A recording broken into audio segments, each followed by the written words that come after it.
स्वागत है आपका अपने YouTube channel knowledge and education अड्डा में। दोस्तों, आज हम पढ़ेंगे यूनिट 2 गुणा और भाग की संकल्पना एवं संक्रिया में। जैसे कि इसके पहले वीडियो में हमने सारे कॉन्सेप्ट्स क्लियर किए हैं इस वाले यूनिट से, या इकाई बोल सकते हैं, चैप्टर 2 भी बोल सकते हैं।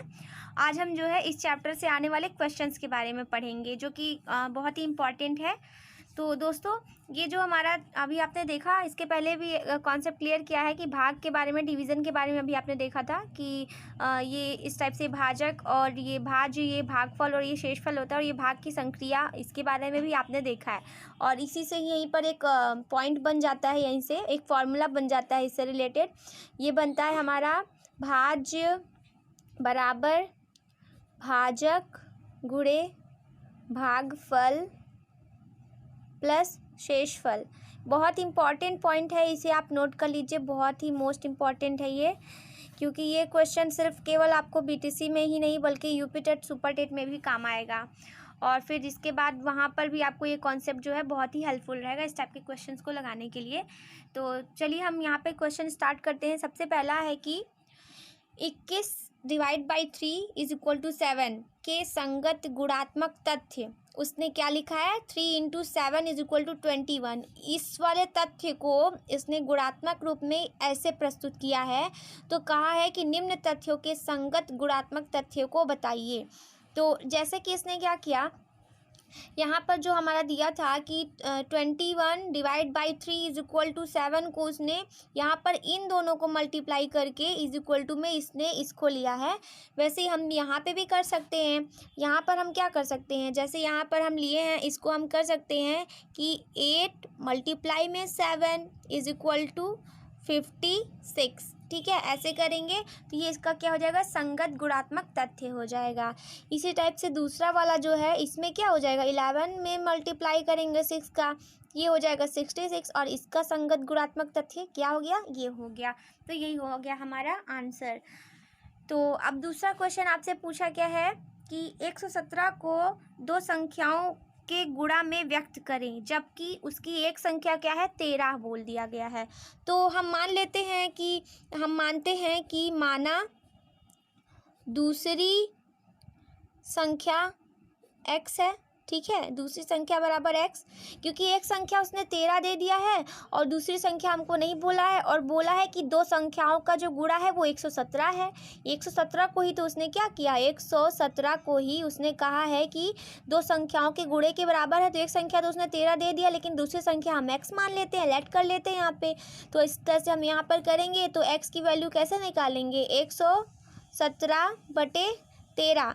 तो आपको भी पता है कि 13 9 117 होता है, यानी कि x की वैल्यू क्या आ जाएगी, 9 आ जाएगी। तो इस तरह से हमें जो है एक दूसरी संख्या क्या हो जाएगी, प्राप्त हो जाएगी। तो ये हो जाएगा हमारा आंसर। यानी 117 को हम कैसे व्यक्त करेंगे, 117 बराबर 13 गुणे 9।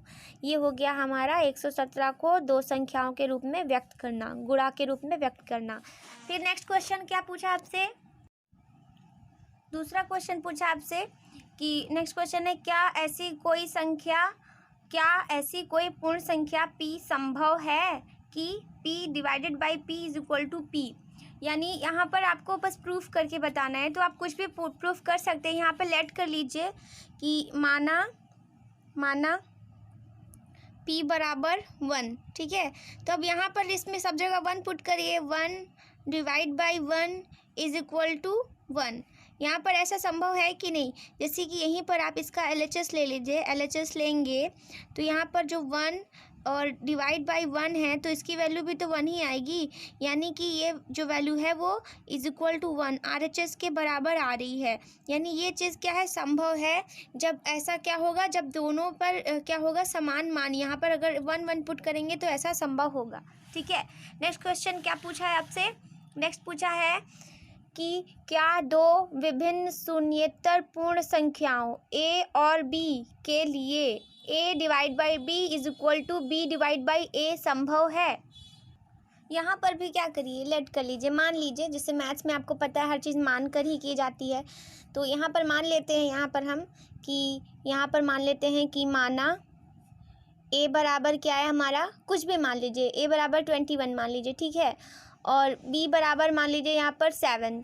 ठीक, तो इसने बोला है कि इसको डिवाइड करने पर क्या इसके बराबर आता है, तो करके देख लेते हैं। a डिवाइड बाई b करिए, तो सबसे पहले इसका LHS ले लेते हैं। ठीक है, LHS क्या है, a डिवाइड बाई b। तो इसको सॉल्व करेंगे तो कितना आएगा, a का मतलब 21 को b से डिवाइड यानी 7 से डिवाइड करेंगे तो कितना आएगा हमारा 7 3 जा 21। ठीक है, अब इसी का ही हम RHS ले लेते हैं। RHS लेंगे तो यहाँ पर बोला है आपसे कि b divide by a, b की वैल्यू क्या है 7 है। ठीक है, और a की वैल्यू क्या है 21 है, तो इसको कैंसिल करेंगे तो ये हमारा 1/3 आएगा, यानी हमारा आएगा 0.333 समथिंग कुछ ऐसे ही आएगा। तो ये क्या है, बिल्कुल भी संभव नहीं है, यानी यहाँ हम कह देंगे कि नहीं a divide by b is equal to b divide by a, संभव नहीं है, संभव नहीं है। ठीक है दोस्तों, समझ में आ गया होगा आपको। ऐसे ही यहाँ पर क्या होता है, मान के कर लिया जाता है इस टाइप के क्वेश्चंस को। बहुत ही इजी है, आप सॉल्व कर लेंगे ऐसे आसानी से। आप कुछ भी वैल्यू पुट कर सकते हैं, ज़रूरी नहीं है कि यही पुट करें, कोई भी वैल्यू पुट करके देख लीजिए। यहाँ पर 10 और 5 पुट करके देखिए तो भी बराबर नहीं आएगा, तो ऐसा क्या है, संभव नहीं होता है। फिर यहीं पर हम देखेंगे यहाँ पर क्या पूछा है नेक्स्ट क्वेश्चन में कि भाज्य ज्ञात कीजिए, जबकि भाजक जो है 210 है, भागफल 315 है और शेषफल 25 है। देखिए वही बात यहाँ पर आ गई ना, ये वाला जो हमारा यहाँ पर क्या दिया हुआ था, जो हमने यहाँ पर फॉर्मूला एक निकाला है, आइडेंटिटी निकाली है, ये वहीं पर यहाँ पर फॉलो हो जाएगी। तो यहाँ पर यही चीज़ पुट कर दीजिए। तो आपसे भाज्य पूछा है, ठीक है, भाज्य पूछा है और आपको पता है कि भाज्य बराबर क्या होता है, चूँकि भाज्य बराबर भाजक गुणे भागफल, आपको ऐसे लिखना पड़ेगा पेपर में अगर आ गया तो, भागफल प्लस शेषफल। ठीक है, ये होता है। तो इसलिए भाज्य बराबर भाजक कितना है यहाँ पे हमारा 210। ठीक है, भागफल कितना है यहाँ पर हमारा 315, शेषफल कितना है 25। तो इसको सॉल्व करेंगे तो ये हमारा आ जाएगा कितना, आ गया हमारा कितना 66150 प्लस 25 इज इक्वल टू 66175। ये हो जाएगा हमारा आंसर, यही है हमारा क्या, भाजक। ठीक है, ये बहुत ही इजी है, बस इस वाले फॉर्मूले पे आप पुट कर लीजिए। यहाँ पर ऐसा ही होता है, ये हमेशा ऐसा ही आएगा आइडेंटिटी। अगर आप ऐसे यहाँ पर जो है भाज्य की वैल्यू निकाल रहे हैं, ये इन दोनों के मल्टीप्लिकेशन और प्लस शेषफल के एडिशन के बराबर ही भाज्य आएगा। अभी आप यहीं पर पुट करके देख लीजिएगा, भाज्य रख करके, जैसे यहाँ पर भाज्य जो आ गया है इसको रख के, और फिर उसको जो है आप यहाँ पर 210 से जब डिवाइड करेंगे तो उसका भागफल 315 आएगा और शेषफल 25 आएगा। आप इसको जो है क्रॉस चेक करके चेक भी कर सकते हैं, यही हमारा क्या होता है, फॉर्मूला होता है। नेक्स्ट आपसे पूछा है क्या, महेश ने भाग का एक प्रश्न हल करने के बाद बताया कि इसका भागफल शेषफल का 4 गुना तथा भाजक भागफल का 18 गुना है, तो भाज्य क्या होगा बताइए। भाज्य बराबर क्वेश्चन मार्क। तो बहुत ही अच्छा क्वेश्चन है ये दोस्तों, चलिए इसको हम लोग सॉल्व करते हैं। तो सबसे पहले तो यहाँ पर हम बात कर लेते हैं कि प्रश्न के अनुसार क्या क्या चीज़ें इसने दिया है। तो प्रश्नानुसार हम यहाँ पर ले लेते हैं। तो सबसे पहले क्या लेंगे, क्वेश्चन थोड़ा सा छूट गया था, जबकि शेषफल इसमें 52 दिया है। ठीक, तो प्रश्नानुसार हम ले लेते हैं, क्योंकि शेषफल इसमें क्या दिया है, यहाँ पर जो है शेषफल आपका दिया है 52। ठीक, फिर बोला है कि भागफल शेषफल का 4 गुना है, तो भागफल निकाल लेते हैं यहाँ से। भागफल क्या हो जाएगा, भागफल हो जाएगा जो शेषफल दिया हुआ है उसी का क्या कर देंगे, 4 गुना कर देंगे। तो भागफल बराबर शेषफल इंटू 4 हो जाएगा। और जो है भागफल जो है शेषफल का 4 गुना तथा भाजक भागफल का 18 गुना है। तो पहले तो यहाँ से भागफल निकाल लीजिए, 52 में 4 से गुणा करेंगे तो कितना आएगा, 4 2 जा 8, 5 4 जा 20। ठीक, तो ये हो गया हमारा भागफल। शेषफल मिल गया हमको, भागफल मिल गया, अब भाजक निकालते हैं। बोला है कि भाजक हमारा जो है वो भागफल का 18 गुना है। तो भागफल का यानी भागफल में आप 18 से गुणा करेंगे तो आपका भाजक मिल जाएगा। तो भागफल कितना था हमारा, 208 था। ठीक है, उसमें आप 18 से मल्टीप्लाई करिए तो कितना आएगा हमारा, 3744। ठीक, तो ये हमारा आ जाएगा।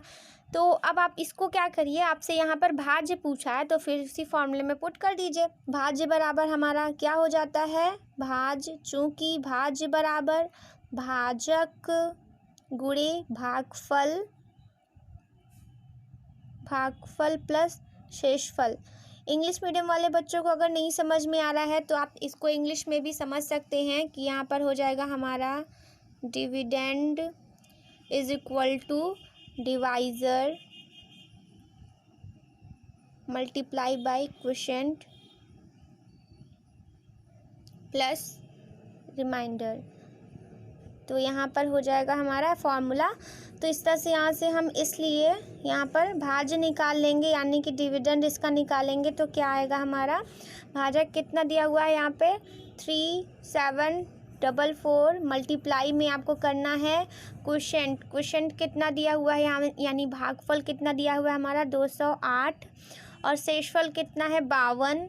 इस सब को अगर आप सॉल्व करेंगे तो आपका आंसर आएगा 778804। ठीक है दोस्तों, आप सॉल्व करके देख लीजिएगा, यही आएगा हमारा आंसर। तो ये हो गया इस वाले क्वेश्चन का सॉल्यूशन। नेक्स्ट क्वेश्चन है कि एक आम की पेटी में 100 आम आते हैं तो 1275 पेटी में कितने आम आएंगे। तो अगर आपसे पूछा जा रहा है कि एक आम की पेटी में कितने आ रहे हैं, 100 आम आ रहे हैं। ठीक है, जब एक आम की पेटी में 100 आम आ रहे हैं तो 1275 आम की पेटी में कितने आम आएंगे। तो आप इसमें क्या करेंगे, जब उसके साथ उसको मल्टीप्लाई करेंगे यानी कि इसका गुणा करेंगे, इसलिए यहाँ पे क्या हो जाएगा 1275 जो है आम की पेटी में 100 से आप गुणा कर देंगे तो आपका कितना है, कुल आम पता चल जाएगा। टोटल आम कितना हो जाएगा यहाँ पर हमारा, ये हो जाएगा हमारा आम। ठीक है, टोटल आम जो है आम की पेटी में इतने रहेंगे। इसी टाइप के छोटे छोटे क्वेश्चंस देते हैं एग्जाम में, और कोई टफ नहीं देता है, बहुत इजी है। आपको पता है कि प्राइमरी के लिए ही टीचर बनना है तो प्राइमरी के हिसाब से ही क्वेश्चंस भी रहते हैं, बहुत टफ नहीं रहता है। फिर हम यहाँ पर दोस्तों जो है इसी चैप्टर में आपको बताया नहीं गया है, वैसे बस भाग और गुणा ही समझाया गया, लेकिन बोर्ड मास जो है आपको समझना पड़ेगा क्योंकि इससे क्वेश्चन पूछा जाता है। अभी आपको बहुत सारे क्वेश्चंस लगाने हैं इसी से रिलेटेड। तो चलिए हम पहले यहाँ पर बोर्ड मास को समझ लेते हैं। तो बोर्ड मास होता क्या है, बोर्ड मास का मतलब होता है बी फॉर होता है यहाँ पर हमारा ब्रैकेट, ठीक है, ब्रैकेट होता है, और ओ का मतलब होता है ऑफ, ठीक है। और फिर उसके बाद यहाँ पर जो है हमारा ये जो डी है इसका मतलब होता है डिवीज़न या डिवाइड कह सकते हैं, ठीक। और फिर एम फॉर होता है मल्टीप्लाई, मल्टीप्लाई, और ए फॉर होता है ऐड, एंड एस फॉर होता है सब्सट्रैक्ट, सब्सट्रैक्ट यानी कि इसका अर्थ होता है भाग देना, इसका मल्टीप्लाई का अर्थ होता है गुणा करना, और ऐड का अर्थ होता है जोड़ना, और फिर लास्ट में हम करते हैं घटाना। देखिए जैसे कि अगर आपको क्वेश्चन दे देता है, ठीक, अभी हम इससे रिलेटेड क्वेश्चन लगाएंगे भी। अगर आपको जैसे क्वेश्चन दे दिया तो सबसे पहले तो आपको ब्रैकेट सॉल्व करना पड़ेगा। ब्रैकेट में सबसे पहले आपको क्या करना पड़ेगा, छोटे वाले ब्रैकेट को सॉल्व करना है, फिर उसके बाद उस मिडिल ब्रैकेट को सॉल्व करना है, फिर उसके बाद आपको बड़े वाले ब्रैकेट को सॉल्व करना है। ये क्या होता है, ब्रैकेट को भी सॉल्व करने का रूल होता है। और ऑफ का अर्थ होता है भी, इसका भी अर्थ होता है मल्टीप्लाई। जैसे कि ब्रैकेट ऑफ, जैसे मान लीजिए आपको ऐसे क्वेश्चन दिया है, ठीक है, मान लीजिए सिंपली हम सॉल्व कर लेते हैं, मान लीजिए 1 दिया है, ठीक, तो 1 दिया है, और फिर उसके बाद आपको लिखा है यहाँ पे प्लस, और मल्टीप्लाई में यहाँ पे लिखा है 5, और फिर यहाँ पे छोटे ब्रैकेट में भी लिखा है, यहाँ पे भी प्लस लगा, यहाँ पे लिखा है आपका 5 - 2, ठीक। इसको आप क्लोज करेंगे तो इस टाइप से आपको एक क्वेश्चन मान लीजिए दे दिया है, एग्जाम्पल के लिए समझा दे रहे हैं। तो यहाँ पर क्या होगा कि सबसे पहले आपको छोटा ब्रैकेट सॉल्व करना होगा, ठीक है। छोटा ब्रैकेट यहाँ पर क्या है हमारा, ये है, तो 5 में से 2 जाएगा तो कितना बचेगा, ये हो गया 1, 5, 5 में से 2 जाएगा तो ये हो गया हमारा 3, ठीक है। फिर अब हमारा कौन सा बचा है, मझला ब्रैकेट बचा है यानी मिडिल ब्रैकेट। इसको क्या करेंगे, इसको ऐड करेंगे तो 5 और 8 कितना हो जाएगा हमारा, 5 और 8 हो जाएगा, 5 और 3 हो जाएगा 8। फिर उसके बाद यहाँ पर 1 + 8 कितना हो जाएगा 9। तो ये हो जाएगा हमारा क्या आंसर, क्योंकि यहाँ पर हम बड़े ब्रैकेट को सॉल्व करेंगे। ये तो ब्रैकेट्स के लिए है। अगर मान लीजिए आपको क्वेश्चन में ब्रैकेट नहीं दिया है तो अब आप क्या करेंगे, कुछ ऐसे टाइप का क्वेश्चन दिया रहेगा जहाँ पर डिवाइड भी होगा, मल्टीप्लाई भी होगा और ऐड भी होगा, सब्सट्रैक्ट भी होगा। तो सबसे पहले आप डिवाइड करेंगे, फिर आप मल्टीप्लाई करेंगे, फिर ऐड करेंगे, फिर सब्सट्रैक्ट करेंगे। अभी हम लोग इसका क्वेश्चन लगाएंगे तो आपको अच्छे से क्लियर भी हो जाएगा।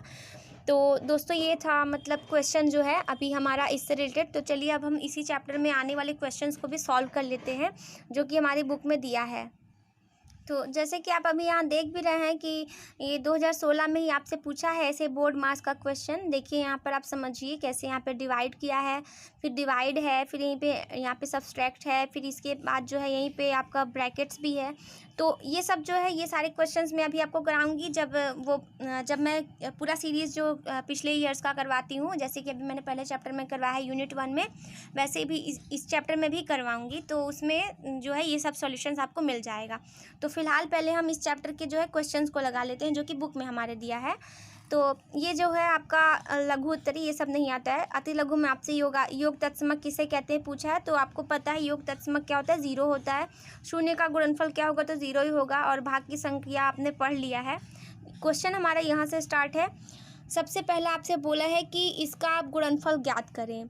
तो इसका गुणनफल ज्ञात करना बहुत ही आसान है। आप जो है इसके साथ मल्टीप्लाई कर दीजिए तो सॉल्व हो जाएगा। दूसरा क्वेश्चन आपसे बोला है कि आप इसका जो है भागफल तथा शेषफल ज्ञात करें। तो इसका भागफल और शेषफल भी आप ज्ञात कर लेंगे। आई होप आप कर लेंगे। चलिए इन दोनों का एक एक क्वेश्चन मैं बता देती हूँ ताकि नेक्स्ट आप जो है कर लीजिएगा, और फिर जो नहीं आएगा वो तो मैं बता ही दूँगी। तो यहाँ पर सबसे पहला क्वेश्चन सॉल्व कर लेते हैं। सबसे पहले का पहला आपसे बोला है, क्या बोला है यहाँ पे, 4 5 2 4 में 72 का मल्टीप्लाई में 3। ठीक है, यहाँ पे आपसे इसका मल्टीप्लाई करने के लिए बोला है। तो आप सबसे पहले क्या करिए, यहाँ पर मल्टीप्लाई कर लीजिए। 4 5 2 4 मल्टीप्लाई में 72, तो ये हो जाएगा 3 2 6 और ये हो जाएगा 21। ठीक है, 216 हो गया हमारा। तो इसके बाद आप इसका क्या करिए, मल्टीप्लाई कर दीजिए, डायरेक्टली मल्टीप्लाई करिए। यहाँ पर वो स्प्लिट मेथड जो हम लोग करते हैं, चाहिए तो वो भी फॉलो कर सकते हैं, नहीं तो कोई ज़रूरत नहीं है, क्योंकि यहाँ पर जो है सॉल्व हो जाएगा, बहुत लॉन्ग नहीं होगा। तो इसका जो मल्टीप्लाई होगा वो होगा हमारा, तो मल्टीप्लाई करिए, इसका आएगा 977 184। ठीक है दोस्तों, बहुत ही ईजी है, इसको सॉल्व कर लीजिएगा। दूसरा जो है आपके लिए होमवर्क है। तो यहाँ पर जो है दूसरा वाला क्वेश्चन क्या दिया हमें, 96564 मल्टीप्लाई में 12। ये तो बहुत ही इजी है, आपका हो जाएगा, इसको आप होमवर्क है आपके लिए। फिर नेक्स्ट आपसे क्वेश्चन क्या पूछा है, नेक्स्ट क्वेश्चन नंबर 2 में आपसे बोला है, इसका एक हम लोग कर लेते हैं। यहाँ बोला है 6425563 में आपको डिवाइड करना है किससे, 3 2 1 से। तो इसके बाद आप क्या करिए, इसको डिवाइड कर दीजिए डायरेक्टली। ये 3 2 1 है, ये हो गया 6425563।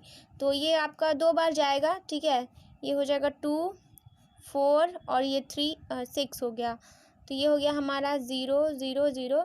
फिर हमारा 563 यहाँ से आ जाएगा और फिर यहाँ एक बार जाएगा, तो ये हो जाएगा 3 2 1। तो ये हो जाएगा 2, 3 में से 1 जाएगा 2 और 4 में से 2 जाएगा तो 4, 6 में से 2 जाएगा 4 और 5 में से 3 जाएगा तो 2। तो इस तरह से ये हमारा क्या है, शेषफल है। ठीक है दोस्तों, तो यहाँ से आपसे क्वेश्चन में ही पूछा है कि आप इसका जो है भागफल और शेषफल बताइए। तो यहाँ पर भागफल कितना आया हमारा, 21 आया। शेषफल कितना आया हमारा, 242 आया। ठीक है, तो ये हो गया हमारा भागफल और शेषफल। तो क्वेश्चन नंबर इसी का 2 जो है वो आपके लिए होमवर्क है, जिसमें आपको 78564 जो है इसको डिवाइड करना है 29 से। ठीक है, ये आप सॉल्व कर लेंगे, डिवाइड करने का ही क्वेश्चन है। चलिए अब नेक्स्ट क्वेश्चन देखते हैं। नेक्स्ट में क्या बोला है, बहुविकल्पी प्रश्न है, जिसमें आपसे कहा है कि शून्य केवल एक है। शून्य क्या है, शून्य केवल एक है, पूर्णांक संख्या है कि अपूर्णांक संख्या है, कि परिमेय संख्या है कि अपरिमेय संख्या है। तो आपको भी पता है कि शून्य जो है हमारा वो किस में आता है, नंबर सिस्टम, जो हमारा जो नंबर सिस्टम होता है, जो ये हमारा जो श्रृंखला होती है नंबर्स की, उसमें जो शून्य है हमारा यहाँ बीच में आता है दोस्तों संख्या रेखा पे। तो ये हमारा क्या हो जाएगा, एक पूर्णांक है। कैसा पूर्णांक है, ना तो ये धन पूर्णांक है ना ही ऋण पूर्णांक है, बल्कि शून्य एक पूर्णांक है, शून्य पूर्णांक। ठीक है दोस्तों, तो यहाँ पर ऑप्शन नंबर 1 इसका सही होगा। फिर दूसरा पूछा आपसे, सबसे छोटा पूर्णांक क्या होगा। तो सबसे छोटा पूर्णांक आपसे पूछा है, तो ऐसा नहीं है आप सबसे छोटा पूर्णांक जो है निकालने की कोशिश करेंगे।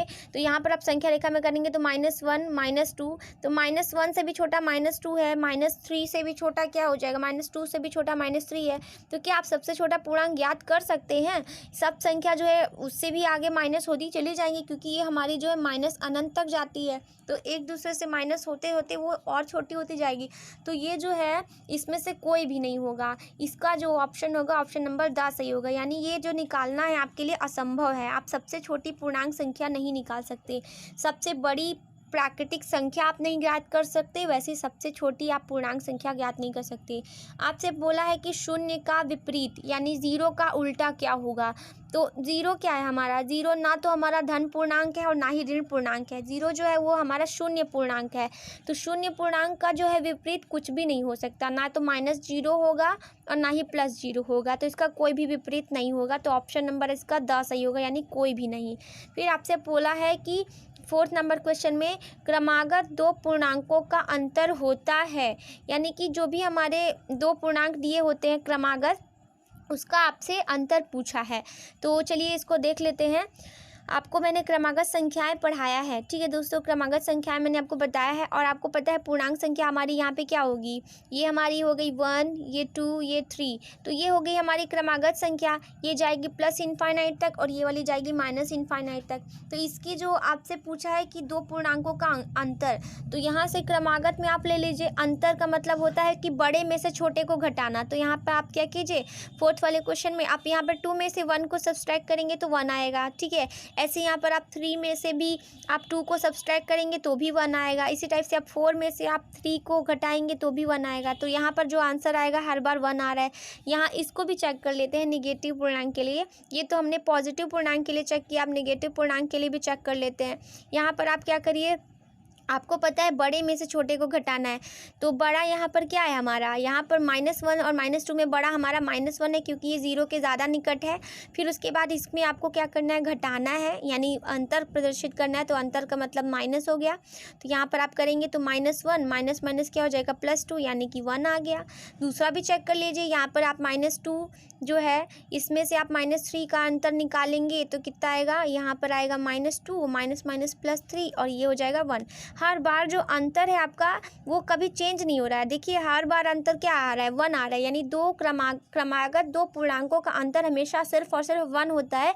तो ऑप्शन नंबर ब इसका क्या हो जाएगा, सही हो जाएगा। तो आई होप आप समझ गए होंगे, ऑप्शन नंबर ब यानी दूसरा। फिर पूछा आपसे किसी पूर्ण संख्या में से शून्य घटाने पर क्या प्राप्त होता है। तो किसी भी पूर्ण संख्या में से अगर आप शून्य घटाएंगे, आपको पता है कि पूर्ण संख्या हमारी क्या होती है, पूर्ण संख्या जो होती है वो 0 से लेके अनंत तक होती है, यानी कि 0, 1, 2, 3, 4, 5 ऐसे जितनी भी संख्याएं हैं वो हमारी क्या होंगी, अनंत तक जाएंगी और पूर्ण संख्याएं कहलाएंगी। और जब 0 नहीं होगा, 1 से लेके अनंत तक की संख्याएं प्राकृतिक संख्याएं होती हैं। फिर बोला है कि इसी जो है किसी पूर्ण संख्या में से शून्य को घटाने पर क्या प्राप्त होता है। तो आप ऑप्शन आपको दिया है 0, 1 या फिर वही संख्या या फिर ऋणात्मक वही संख्या। तो आप किसी भी पूर्ण संख्या को ले लीजिए, उसमें से आप शून्य को घटाइए। 0 को ले लीजिए, 0 में से 0 को घटाएंगे तो 0 ही आएगा, ठीक है। 1 में से 0 को घटाएंगे तो भी 1 ही आएगा। 2 में से 0 को घटाएंगे तो 2 आएगा, यानी हर बार क्या मिलेगी हमको, वही संख्या प्राप्त होगी। तो यानी किसी भी पूर्ण संख्या में से शून्य को घटाने पर वही संख्या प्राप्त होगी। तो ऑप्शन नंबर सा इसका सही हो जाएगा, वही संख्या। दूसरा आपसे पूछा है, नेक्स्ट क्वेश्चन है 6 नंबर में, संख्याओं के गुणा करने पर जो संख्या प्राप्त होती है उसे हम क्या कहते हैं। जो गुणा करने पर हमको संख्या प्राप्त हो रही है, आपको मैंने बताया था कि ये होता है हमारा गुणनफल। मैंने आपको अभी इसके पहले वाले वीडियो में भी सिखाया था कि कहाँ पे गुण्य होता है, कहाँ पे गुणक होता है, कहाँ पे गुणनफल होता है। एक बार और देख लेते हैं, चलिए। तो जैसे कि आपको पता है कि अगर कोई संख्या ऐसे दो दी गई होती है, तो जो हमारा संख्या होता है, यानी कि यहाँ पर जो ये संख्या है इसको हम गुण्य कहते हैं, और हमारा जिसके साथ करना होता है मल्टीप्लाई उसे हम गुणक कहते हैं, और जो आंसर आता है उसे हम गुणनफल कहते हैं। तो आपसे बोला है कि संख्या के गुणा करने पर जो संख्या प्राप्त होती है उसे हम क्या कहते हैं, उसे हम गुणनफल कहते हैं। तो इसका ऑप्शन नंबर स सही हो जाएगा, ठीक है। फिर आपसे बोला है कि यदि 4 को 8 से गुणा किया जाए तो गुणनफल क्या होगा, ऐसा क्वेश्चन पूछा है। 4 को 8 से गुणा करना है, तो 4 8 32, तो यहाँ पर 32 इसका आंसर हो जाएगा। फिर बोला है कि यदि प्रत्येक छात्र को 2 आम दिए जाएं तो 8 आम कितने छात्रों को मिलेंगे। ठीक है, क्वेश्चन नंबर आपसे 8 वाले में बोला है, क्वेश्चन नंबर 8 इसमें आपसे कहा है कि अगर आपको प्रत्येक छात्रों को कितना दिया जा रहा है, प्रत्येक छात्रों को 2 आम दिए जा रहे हैं। ठीक है, जैसे मान लीजिए आपको नहीं पता है कि छात्र कितने, लेकिन हर एक छात्रों को 2 आम दिए जा रहे हैं और टोटल आपके 8 आम हैं। तो आपको पता है कि 8 आम हैं आपके और हर एक छात्रों को 2 आम दिए जा रहे हैं, यानी कि टोटल हमारे 4 छात्र होंगे, तभी तो उन सबको 2-2 आम मिलेंगे। तो इसलिए इनका ऑप्शन नंबर क्या हो जाएगा, ऑप्शन नंबर 4 या ऑप्शन नंबर आ सही हो जाएगा। तो 8वें का ऑप्शन नंबर यहाँ पर आ, ठीक है, यानी 4 होगा इसका आंसर। फिर बोला है कि 4 डिवाइड बाई 4 का मान होगा, इसका क्या मान होगा, 4 का यहाँ पर 3 से क्या करना है, डिवाइड करना है दोस्तों। तो ऑप्शन नंबर यहाँ पर देख लेते हैं, ये हमारा 9 है। इसमें बोला है कि 4 डिवाइड बाई 12, ठीक है, तो इसका आंसर जो है 1/3 आना चाहिए। वैसे ऑप्शन जो है शायद इसमें रॉन्ग दिया है, इसका आंसर 1/3 आएगा, यहाँ पे 1/3 होगा। यहाँ पर 4 डिवाइड बाई 12 है, तो यहाँ पर ये होगा उसका आंसर। ठीक है, फिर बोला है कि गुणा के प्रश्न को किस चिन्ह द्वारा प्रदर्शित करते हैं। तो आपने अभी मल्टीप्लिकेशन पढ़ा है, यहाँ पर ये होता है हमारे गुणे का चिन्ह, ये होता है हमारे भाग का चिन्ह। ठीक है, ये हमारा जो है, ये हमारा भाग का चिन्ह होता है, ये हमारा प्लस का होता है और ये वाला हमारा क्या होता है, घटाने का चिन्ह होता है। ठीक है, आपसे नेक्स्ट क्वेश्चन बोला है दोस्तों, यहाँ से जो भी क्वेश्चन है बहुत ही मोस्ट इंपॉर्टेंट है। इन चारों क्वेश्चंस को मैं अभी आपको कराऊंगी जब इसका पूरा मतलब 2014 से लेकर 18 के क्वेश्चंस का जो सीरीज़ होगा वो सॉल्व कराऊंगी, तो उसमें ये चारों क्वेश्चंस को अभी हम सॉल्व करेंगे। ठीक है, तो आई होप आज का वीडियो आपको अच्छा लगा होगा। आपको कैसा लगा आप कमेंट बॉक्स के थ्रू बताइए और हमारे चैनल को लाइक शेयर सब्सक्राइब ज़रूर कीजिए। Thank you so much for watching.